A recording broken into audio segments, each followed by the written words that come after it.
من ده سجال بلاد قدومية ملحين قدوم مركي هوري قدومية وإسكان حدا وقتي شرع وها نقول إيش قدومية وصل شيء الفرق هو هوري قدومية شو إنه مركي هو هوري قدومية يبغى إسكان حدا وقتي قدومية هو وقتي قدومية قدومية خلين في كبعض مدة سجال بلاد هوري قدومية قدوم وإسعسلي سجال إسكيس شو عسلي أنت كده ميسي هوشة رجوا خلين في قدومية هي هوشة سيوي حبيبتي سجالة الجودي وساسي كم قرن بس المراك حبيبتي الجودي جاي سجالة هذا على صوم عابي يده وحلقة مرمان قطعي إن لدورته جودي وواجه حر يعني قام حركة جودي قدر شوي كجودي على هوا حقبة سجالة مركز يسير مداني ليهين إن لدورته جودي جودي سيادرت المانطة وحنا كانوا لميت يعني دورنا جودي جودي وأنا بمركز يعني الرأي أنا ودي هران وحسوي دين هذا إنه يبدي جوه يا مشرح وأحوال لا ما نصميني لا مشرح باتشري مشرح كم بدي يروح يقول أنا وهذا هو التناسيل والدنيا مسلسل ولا يستدعي عد كيسو مقهى الدورة ساعتها سيدا درتين حوش أسمع إنه هذا وحنا أنا اسمه قرني وأنا لما أنت يمرح أسكر علي أنا نيك اللي عبد الرحمن ديريه وأنا أدورنا بدوني قلتيجا كبرجالك الدرشوي في البلاد. سيادتي السجع هذا وهاني هذا اللي قبل بدوني غصب عني. هل كم مرة عشان بسم الله الرحمن الرحيم. آية القرآن وحدها الذين آمنوا ولم يلبسوا إيمانهم بالظلم لهم الأمن وهم مهتدون. مسؤوليته إلهي وشاعي. وتبدأ إيمانك مركب الله رسول مسؤوليتك كل قف إسلامك هو إيمانك وين مركب قف إلهي رسولك بمي إيمان لك هلاي أن ظلم السمايين وهلايا أمني يحرم وأنا مثل لك أنا قف إسلامك أو قف كستيهم مسؤولية خليا أنا إيمان لنا إنه مسؤولية داسية إلهي وشرعي يسمونه مكمل بالية هل إنه كل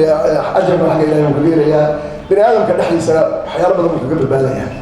مركب hawshaan sidaas baan hadda intaas ku soo koobaya gudoomiyana waxa la welcome lawri xilki hadda laga bilaabo isaga aan qoriyo gudoomiyaha gudiga ee Puntland ee gaarka wassalaamu calaykum waraxmatullaahi wabarakaatuh gudiga doorashada dhamaantii assalaamu calaykum waraxmatullaahi wabarakaatuh murashaxa labaad oo la idin sheegay oo tanaasulay waa aniga Cabdirasaaq Xaaji Xuseen wax kale ma ahan anagu waxaan gudi doorasho hal team baan nahay 9 xubnood baan nahay dhaxdeedaan iska dooranahayn markaa wax badan tixgeliyo aan fiirinay hawshu tahay waxaan door biday asxaabteena ku raacay oo si niyad ah iyo la furnaan ah aan isku raacnay Cabdiraxmaan Deeriye Samatar oo gudoomiyaha haddana waxaan ku soo dhaweynayaa kelmadiisa gudoomiyaha cusub guddiga doorashada Puntland Cabdiraxmaan Deeriye Samatar إلهي بقى مهاد إسكاله وحنو مهاد علينا يا guddigii shalayta aan xubinta ka ahaa maantana chairmanka aan gudoomiyaha ay doortay waan mahadsan yihiin inta haddaan ka gudbo waxaa ii raacaa ilaahay dartiis waxaan hortiina ka ballan qaadaynaa anoo la tashanaya tiimka maanta chairmanka ii doortay oo guddiga doorashooyinka sida uu qorayo dastuurka inaanu ilaalin doono kuna wada shaqayn doono anna chairman uu noqon doono ilaahay idinkiisa waxaa ii raacaa hal erey oo aan rabo inaan sii raacsado oo ah waxaan ilaahay idinkiisa si dhaqso ah dardargelin u samayn doonaa aan isleeyahay laba wiil gudahooda aada war degdega nooga heli doontaan hawshii guddigu uu u idmanaa dardargelinteeda iyo ka qayb qaadashadeeda war degdegan aada nooga heli doontaan intaan idinka badan aanu ka cadsini doono ilaahay idinkiisa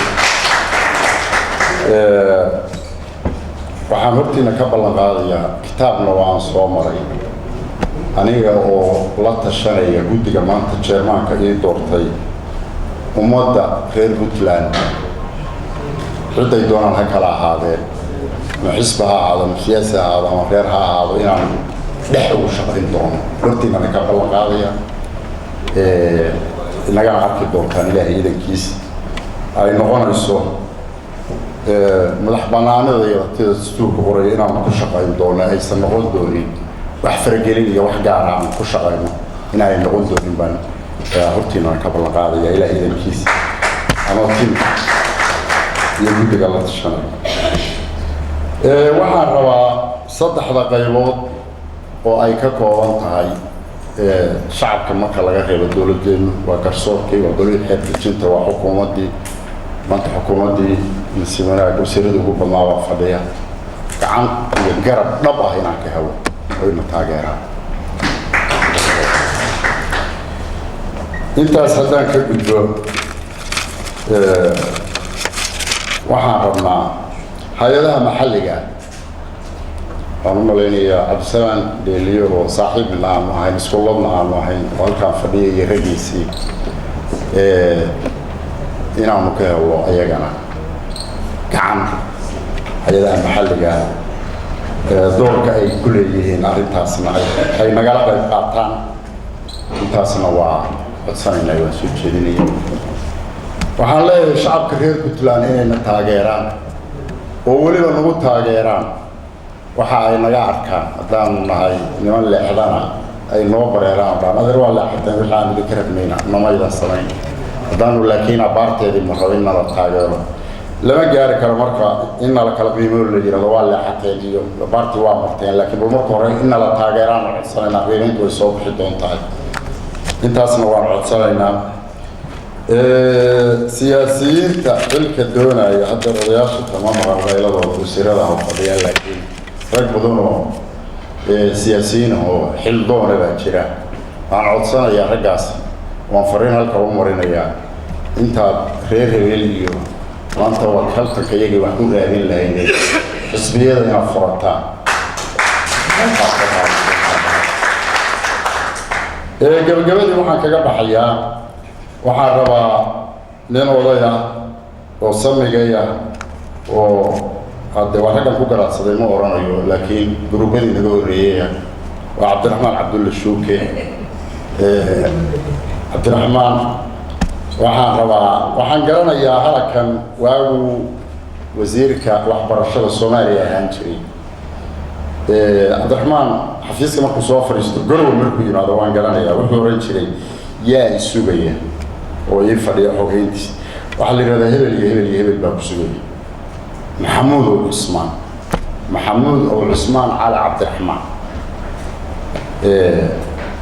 waa kuu jooga miyaa joogaa isagaa wax wadaniyadiiya ka hadlaya danta caamka ah isaga iigu soo hormariya waxaan isuu dayayaa ma samayn karayo laakiin cabdiraxmaan oo samigaya dariiqyadiisa bal intaan ka shabihi karo inaan ka shabaho ilaahayna madaxiisa ha raajiyo xaruntan quruxda badanna maanta tir dhaxaad buu yahay dadka reer Puntland tir dhaxaad buu yahay aad iyo aad baan ugu mahadcelinayaa mar labaad iyo mar saddexaad xubnahay aan ka mid ahay oo maanta shirguddoonka ii doortay marti sharafta kale oo nagala soo qayb gashay golaha xukuumadda oo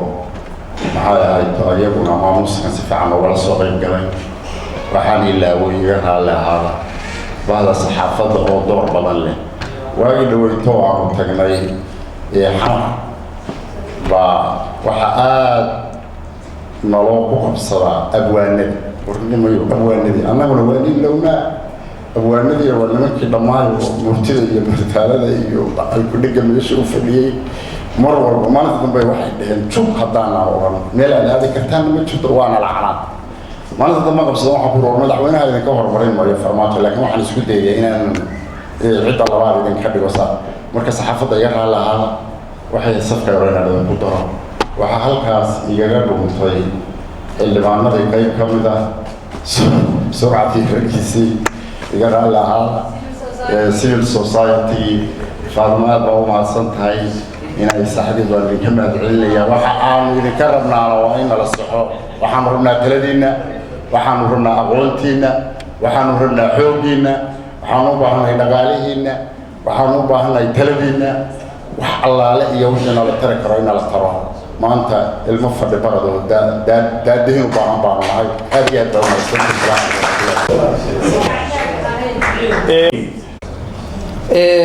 دي هذا الكورت واينور أما هلا ما قاعد نبي أما كعدي أما كوكوزته هذه اللي هي رأي هذا الكي وجابي هاي همبليه إن الجدوبية يجودي غير هذا ومبان بيكوها بونته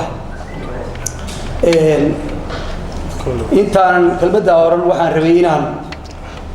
inaan ku daro kaliya guddiga doorashooyinka weelgaarka Puntland ka wasaaradahan anagu shaqo toos aan leenahay wada leenahay runtii hawlo badanna waa soo wada maray hawlo ay soo marayna waa jiraan kuwa badanna waa sugayaan gudoomiyuhu runtii dhowr qodob oo codsi kamid aha oo in lagu caawiyo shaqadooda ورنتي وحصية ومهم وساردا ما أنت هالك الفردية يكوا كلنا كم قام سيدا نقول شغطوش ولا لأنها رنتي ولا ليه إن شغله هذا لو عاوية وان أتصلها أو لو تعجره كلمة ده أنا سليه هاي إلا أسوي بعنتها أنت يدعون الزمان أنت اللي جاي سنة وحين وذوقنا بنتلان إن يتهاي مركز الصومالي الله هو يدي الصومالية ديمقراطية أنت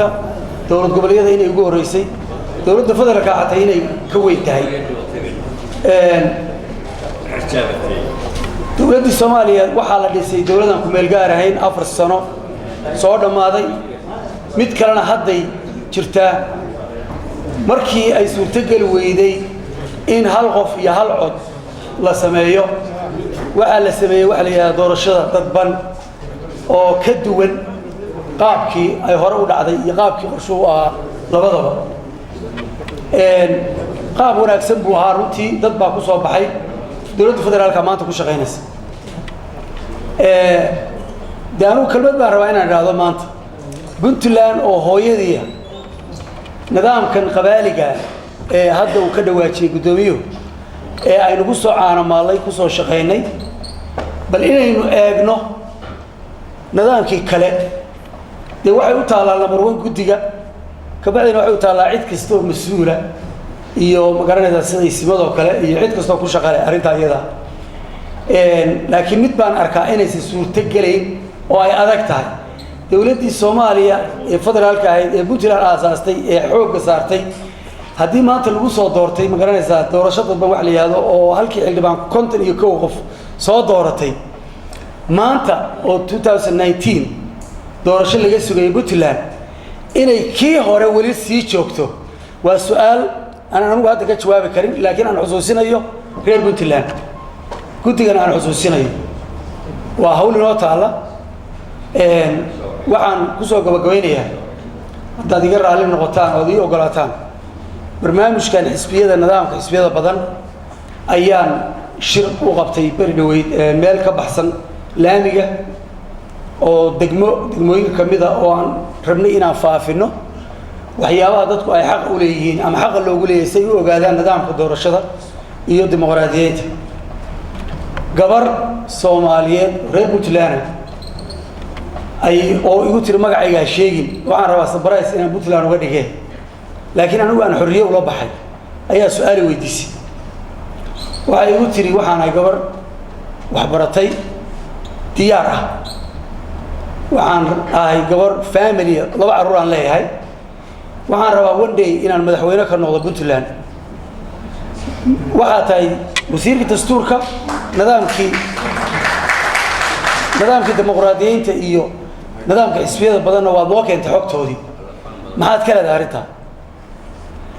anoo aad uga helay gabadha su'aasheedii aan kuna degdegin inaan jawaab siiyo baa waxaan adoo iga raaliya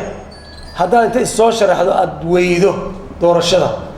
maxaad u malaynaysaa sidee baad xaalkaagu yahay taama ku darsato qorshaha maxaad se aad u malaynaysaa aad noqonaysid waxay tiri wasiir uma jeedo anigu inaan goolkii aan rabay ahaa madaxweyne midkaan u socdo weeye in lay doorto khasab maaha laakiin waxaa khasaba inaan diyaar noqdo carruurtaydan aan horseed u noqdo iguna daydaan qoyntigayga wuxuu u jeedaa gabadha runtii waxaan u xusay dhalinyarada soo kacaysa maanta waxaa la qiyaasaa marka la samaynayo surveyga boqolkiiba 75 inay yihiin dad dhalinyarada dadka reer Puntland dadka dhalinyarada gabadhaasaa ka mid ah inaynu diyaarino hogaamiyaashii berito waa wax loo baahan yahay inaynu dhiiri gelino inay maaragtay guddiga soo saaraan in laga shaqeeyo in ma garanaysaa annaga oo mar walba doorashada ay ku salaysan tahay diinteenna dhaqankeena juqraafi dhaqaale iyadoo ku salaysan tahay aan marna dhaafayn haddana in maaragtay aan reality-ga maaragtay lagu dhaqmo adduunyada dhan waxbaan maaragtay ku leenahay jimciyadda qurmaha ka dhaxaysa caalam baa nooga bambanaya Soomaaliya ku qoran tahay dhageysi waxaan assalaamu calaykum wa rahmatullahi wa barakatuh